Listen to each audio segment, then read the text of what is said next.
Assalamualaikum warahmatullahi wabarakatuh. Bismillahirrahmanirrahim. Pasal 7. Sang Nabi. Bagi pasangan suami istri yang pernah ada di muka bumi ini, kehadiran sang buah hati merupakan anugerah terbesar dalam hidup. Kedatangannya dieluk-elukan. Impian-impiannya adalah harapan dan tuntutan-tuntutannya merupakan perjuangan indah bagi orang tuanya. Tangisnya adalah hiasan manis kehampaan rumah tangga, dan senyumnya ialah hiburan pengusir lara. Dialah penerus cita-cita yang belum sempat dirampungkan orang tuanya. Tanpa kehadiran si buah hati, hampalah hidup ini. 9 bulan sudah Aminah mengandung buah kasih sayangnya dengan Abdullah. Selama itu pula menantu Abdul Muthalib ini melewati hari-hari indah bersama putranya yang masih berada dalam kandungan. Memang si jabang bayi masih bersembunyi dalam rahimnya. Namun Aminah benar-benar telah jatuh cinta padanya. Beliau telah siap sedia untuk menyerahkan hidup dan matinya untuk melindunginya. Kini pada hari Senin 12 Rabiul Awal tahun Gajah, Allah Subhanahu wa Ta'ala menyempurnakan kebahagiaan istri mendiang Abdullah ini. Dengan dibantu Asyifa, Aminah melahirkan putra pertamanya. Wafatnya Abdullah adalah pukulan telak yang harus ia panggul. Semua itu kini terbayar lunas. Segala duka lara yang menderanya lenyap ditelan banjir bahagia. Senyumnya mengembang kembali karena kini ia menjadi seorang ibu. Malam itu Aminah tenggelam dalam kebahagiaan dan beliau segera memerintahkan seseorang untuk memberitahu Abdul Muthalib. "Wahai ayah, engkau telah dianugerahi cucu. Datang dan lihatlah dia." Cukup ringkas pesan yang dikirimkan Aminah, namun begitu hebat dampaknya bagi Abdul Muthalib. Baginya, berita yang dikirimkan oleh menantunya itu adalah sederetan puisi kebahagiaan, menggerus kesedihan atas meninggalnya Abdullah putra kesayangannya dan menggantinya dengan secawan harapan. Seolah tak ingin berlama-lama, beliau bergegas menuju tempat Aminah. Sesampainya di sana, digendongnya cucu barunya itu untuk beliau bawa ke Ka'bah. Malam yang begitu tenang dengan selambu hitamnya menjadi saksi keceriaan pemuka Quraisy itu. Jalan tandus kekuning-kuningan yang membujur kaku mengantarkan Abdul Muthalib menuju bangunan suci negeri Arabia itu. Di hadapan bangunan Ibrahim dan Ismail yang berdiri kokoh, beliau tidak henti-hentinya memanjatkan rasa syukur pada Allah. Dalam khidmat doanya, sebuah nama terbesit dalam hati beliau, Muhammad. Itulah nama yang disematkan pada cucu kesayangan yang dipondongnya. Seluruh keluarga besar Quraisy menyambut gembira kelahiran putra Abdullah yang yatim ini. Bahkan Abu Lahab, karena saking bahagianya ketika mendengar keponakannya lahir, ia langsung memerdekakan budaknya yang bernama Thuwaibah. Kebahagiaan itu makin terasa, terutama oleh Aminah, ketika seorang Yahudi datang menengok. Dengan diantar beberapa orang lelaki Mekah, ia memasuki rumah Aminah dan memohon agar diperkenankan melihat putranya yang baru saja lahir. Begitu melihat putra Aminah, ia langsung jatuh pingsan. Semua yang ada di tempat tersebut mengupayakan berbagai cara agar ia segera siuman. Sebelum datang ke rumah Aminah, lelaki Yahudi ini telah mendatangi kerumunan beberapa orang Mekah yang tengah duduk-duduk di tengah kota. Keasikan mereka membicarakan perjalanan dagang, minuman keras, dan romantika cinta terpaksa putus karena kedatangan pedagang Yahudi itu. Mulutnya meracau tentang kelahiran seorang anak yang ia yakini kelak akan menjadi seorang nabi. "Wahai kaum Quraisy, malam ini apakah ada di antara kalian yang melahirkan seorang anak?" "Kami tidak tahu," jawab mereka yang tengah duduk santai. "Perhatikanlah ucapanku, malam ini telah lahir seorang nabi akhir zaman. Di antara ketiaknya terdapat tanda kenabian yang ditumbuhi beberapa rambut seperti surai kuda. Ia tidak akan pernah terlahir 2 kali. Pesannya pada semua yang ada di tempat itu." Masyarakat Mekah yang telah lama hanyut dengan penyembahan berhalanya tidak begitu tertarik mendengar kata-kata itu. Mereka telah puas dengan tuhan-tuhan batu dan kayunya. Lahir atau tidak seorang nabi bukanlah perbincangan menarik bagi penduduk Mekah. Yang terpenting adalah menjaga kelestarian Ka'bah dan hubungan baik dengan suku-suku sekitar. Dua hal inilah yang menjadi pegangan hidup penduduk Mekah beberapa tahun terakhir. Ka'bah menjadi magnet untuk menarik para peziarah, sementara hubungan dengan suku-suku sekitar untuk menjaga kerjasama dagang mereka. Pantas jika perkataan pedagang Yahudi itu hanya jadi angin lalu, lenyap begitu saja bersama angin gurun dan dilumat gelapnya malam. Tanggapan dingin yang diberikan penduduk Mekah membuat si Yahudi tidak betah berlama-lama di kedai itu. Ia segera melangkahkan kakinya, menyusuri jalan-jalan berdebu menuju rumahnya. Begitu pula beberapa orang yang tadi ditemuinya, satu persatu mulai beranjak meninggalkan tempat tersebut, membiarkan begitu saja gelas-gelas bekas minuman dan berjalan menerobos dinginnya malam, membawa sedikit ingatan tentang bayi laki-laki yang diceritakan pedagang Yahudi.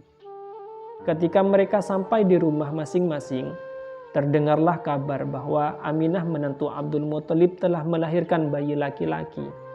Sejenak kelahiran putra Aminah memang terasa biasa, namun lain bagi beberapa orang yang tadi sempat berbincang-bincang dengan pedagang Yahudi itu. Kelahiran putra Aminah yang dibantu oleh Ashifa terasa sangat berarti, menyimpan satu misteri besar. Benarkah salah satu tetangga mereka akan melahirkan seorang nabi pemungkas? Begitu pedagang Yahudi itu sadar, ia langsung dicerca pertanyaan. "Celaka, apa yang kau lakukan?" "Demi Allah, sifat kenabian telah pergi dari Bani Israel. Wahai kaum Quraisy, berbahagialah kalian. Demi Allah, cepat atau lambat kalian akan berkuasa dengan kekuasaan yang didengar mulai dari timur hingga barat," jawabnya. Keesokan harinya, Abdul Muthalib melintasi tempat peribadatan pendeta Sois. Ia terkenal sangat tekun dan hari-harinya selalu dihabiskan untuk beribadah serta menelaah kitab-kitab kuno.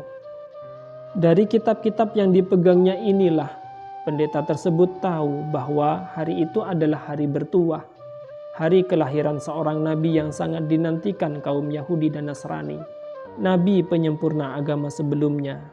Pagi itu Abdul Muthalib berjalan dengan penuh bahagia. Di depan tempat peribadatan pendeta, beliau bertemu dengan pendeta Sois. "Siapakah nama Anda?" tanya sang pendeta. "Abdul Muthalib," jawab pemuka Quraisy ini. Pendeta itu lalu mendekat dan berbisik pada Abdul Muthalib. "Jadilah engkau kakek yang baik bagi cucumu yang telah aku ceritakan pada penduduk Mekah. Ia dilahirkan pada hari Senin pagi dan akan diutus pada hari Senin pula. Bukti apa yang aku ucapkan adalah anak itu sekarang sedang sakit dan akan sembuh setelah 3 hari. Jangan kau ceritakan hal ini pada siapapun, karena anak itu paling didengki oleh orang-orang Yahudi."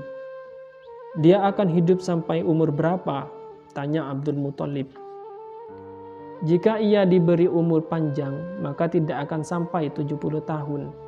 Ia akan meninggal pada usia sekitar 62 atau 63 tahun, jawab Sois tenang dan mantap. Pesan yang disampaikan pendeta Sois kian menancapkan rasa sayang Abdul Muthalib pada putra Aminah yang telah ia beri nama Muhammad itu. Pada hari ke-7 kelahiran cucu barunya, Abdul Muthalib mengadakan walimatul khitan. Dalam hajatan ini, beliau mengundang beberapa orang Quraisy. Daging kambing telah dihidangkan dan acara makan segera dilaksanakan. Di saat tengah menyantap hidangan, salah seorang tamu bertanya padanya, "Wahai Abdul Muthalib, kau beri nama siapa cucumu ini?" "Muhammad," jawab beliau. "Kenapa tidak engkau beri nama salah seorang dari kakek buyutmu?" lanjut Quraisy. "Aku berharap kelak dia akan menjadi orang yang terpuji, baik di langit maupun di bumi," jawab Abdul Muthalib. Ketika keluarga besar Abdul Muthalib bersukacita atas lahirnya putra Abdullah, Persia, Iran, yang saat itu muncul sebagai salah satu raksasa dunia tengah muram, Mendung kesedihan menggelayut rendah di petala langit negeri penyembah api ini. Api abadi yang selama ini menjadi sesembahan mereka padam. Padahal 1000 tahun sudah api sesembahan mereka ini tidak pernah mati. Sebuah danau yang tak pernah surut airnya tiba-tiba kering, menyisakan sampah dan ranting-ranting yang menengadah seolah memohon pada Tuhan agar airnya dikembalikan. Di waktu yang sama, kerajaan Kisra tiba-tiba berguncang dahsyat. 14 balkon istana roboh hingga membuat tempat istirahat raja terkoyak. Rangkaian kejadian aneh yang menimpa Persia membuat masyarakatnya resah, menciptakan mendung kesedihan hitam pekat. Keesokan harinya, Raja Kisra segera mengumpulkan punggawa kerajaan, memimpin sidang wajah-wajah penuh kegelisahan. Semua diam, hanyut dalam ketidaktahuan masing-masing. Keadaan makin muram ketika Mubidan, penasihat raja, menuturkan dan mentakwilkan mimpinya. Malam menyedihkan itu ia telah bermimpi melihat seekor unta liar memimpin sekawanan kuda Arab menyeberangi sungai Tigris. "Apa artinya semua itu, Mubidan?" tanya raja penuh gundah gulana karena musibah yang mendera kerajaannya. "Sesuatu tengah terjadi di negeri Arabia ini, wahai baginda raja," jawab Mubidan. Hanya sebatas itu Mubidan mampu menerjemahkan mimpi buruknya. Sidang raja dan para punggawa berakhir tidak menghasilkan apapun. Mubidan selaku penasihat raja merasa bertanggung jawab atas kebuntuan sidang muram itu. Atas perintah raja, ia segera mengirim surat pada An-Nu'man bin Munzir, seorang duta kerajaan Kisra yang ditempatkan di daerah Hiyarah, Irak. Isi dari surat itu adalah memerintahkan An-Nu'man agar segera mengirimkan seseorang yang mampu menjawab semua kejadian di kerajaan Kisra. Berkat petunjuk budak yang dikirimkan oleh An-Nu'man, jawaban atas serangkaian peristiwa duka itu akhirnya ditemukan dari seorang bijak bernama Satih. Seorang pertapa yang fisiknya konon hanya seperti seonggok daging menempel pada sebatang kayu. Dari pertapa inilah diperoleh keterangan yang cukup mencengangkan. Kerajaan Kisra tidak akan bertahan lama lagi dan penguasa baru akan segera datang. Namun siapakah yang akan meruntuhkan kerajaan adik kuasa ini? Semua masih misteri. Sebelum agama Majusi muncul, di Persia telah berkembang ajaran Zoroaster, sebuah agama yang memberantas kepercayaan atas dewa Mitra, Yema, dan Asha. Ketiga dewa inilah yang pada awalnya menjadi sesembahan masyarakat Persia. Dari sinilah kemudian muncul Zoroaster yang mengajarkan beberapa poin penting. Salah satu ajarannya adalah menuntun agar pengikutnya senantiasa menyembah Tuhan yang Esa, meninggalkan penyembahan terhadap berhala, menghentikan pemujaan terhadap bintang gemintang dan kekuatan alam lainnya. Mengajak manusia untuk mensucikan matahari dan api sebatas simbol kekuatan tunggal, namun bukan untuk dipertuhankan. Memuliakan tanah, air, dan udara sebagai sumber yang sangat dibutuhkan dalam kehidupan. Sepeninggal Zoroas, agama ini mulai kehilangan ruh. Ajarannya banyak yang diselewengkan. Kehidupan sosial masyarakat Persia selama dalam bayangan agama Zoroaster sangat memprihatinkan. Kemerosotan moral benar-benar terasa. Salah satu yang menunjukkan rendahnya agama ini adalah membenarkan seorang laki-laki menikahi mahramnya sendiri. Bahkan di kalangan mereka berkembang pendapat bahwa seorang anak laki-laki diperbolehkan memuaskan nafsu ibunya. Apabila seorang suami meninggal dunia, maka yang lebih berhak mendapatkan istrinya adalah anaknya. Tak ayal, ajaran ini dipraktekkan oleh raja mereka, Yazdegerd II, yang memerintahkan di abad ke-5 Masehi. Ia dengan terang-terangan menikahi putrinya sendiri kemudian membunuhnya. Akhirnya muncullah agama Majusi, si penyembah api. Kemunculan agama Majusi rupanya tidak luput dari gejolak. Di waktu yang sama di Persia muncul ajaran-ajaran lain. Di antaranya adalah Manawiyah yang didirikan oleh Mani. Agama yang dibawa oleh Mani ini merupakan hasil perpaduan antara ajaran Zoroaster dan Kristiani. Karena itulah Oleh orang-orang yang masih setia pada ajaran Zoroaster, Mani dianggap sebagai orang murtad, menodai agama dan penyebar ajaran yang sama sekali jauh dari kebenaran. Salah satu yang menjadi doktrin agama Manawiyah adalah adanya kekuatan ganda dalam segala sesuatu yang wujud. Dunia ini menurut mereka juga dikuasai oleh dua unsur, cahaya dan kegelapan. Cahaya sebagai simbol kebaikan dan kegelapan merupakan simbol kejahatan. Dari perpaduan kedua unsur inilah akhirnya muncul berbagai kejadian, materi dan makhluk hidup. Dari doktrin ini, mereka menyimpulkan bahwa siapa saja yang ikut campur dalam perpanjangan penyatuan dua unsur tersebut diklaim sebagai orang tidak baik. Salah satu perbuatan yang mengarah pada hal itu adalah perkawinan. Untuk itulah dalam ajaran Manawiyah sangat dianjurkan untuk menjalani pertapaan atau kependetaan serta segala hal yang terkait dengan proses keturunan. Semua itu dilakukan demi mempercepat kehancuran alam ini dan memisahkan antara kegelapan dengan cahaya. Dalam beberapa waktu, ajaran ini mendapat sambutan dari rakyat Persia. Namun pada masa pemerintahan Raja Bahram anak Hormizd I, agama ini diberangus. Mani sebagai pendiri ajaran Markuniyah yang disebarkan pertama kali oleh Markiyun. Namun seperti halnya agama pendahulunya, ajaran ini pun gagal menjalankan misinya yang akhirnya digantikan oleh agama Majusi.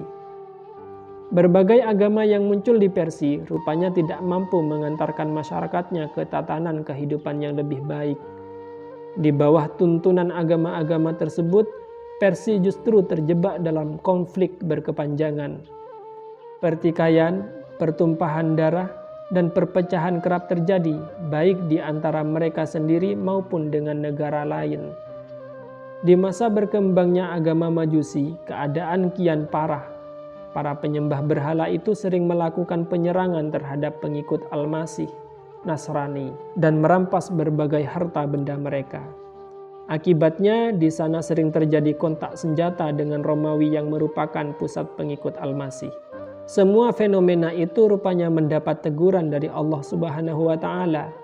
Tepat di hari Senin 12 Rabiul Awal tahun Gajah, Allah Subhanahu wa Ta'ala mengguncang negeri penyembah api itu dengan kelahiran nabi terakhirnya. Dialah putra dari Aminah dan Abdullah. Segala kejadian yang menimpa kerajaan Persia di malam itu menunjukkan keagungan baginda Nabi Shallallahu Alaihi Wasallam. Tanpa harus mendatangi negeri itu, beliau mampu memperingatkan penghuninya agar menyudahi kemusyrikan mereka. Alhamdulillah, semoga bermanfaat. Wassalamualaikum warahmatullahi wabarakatuh.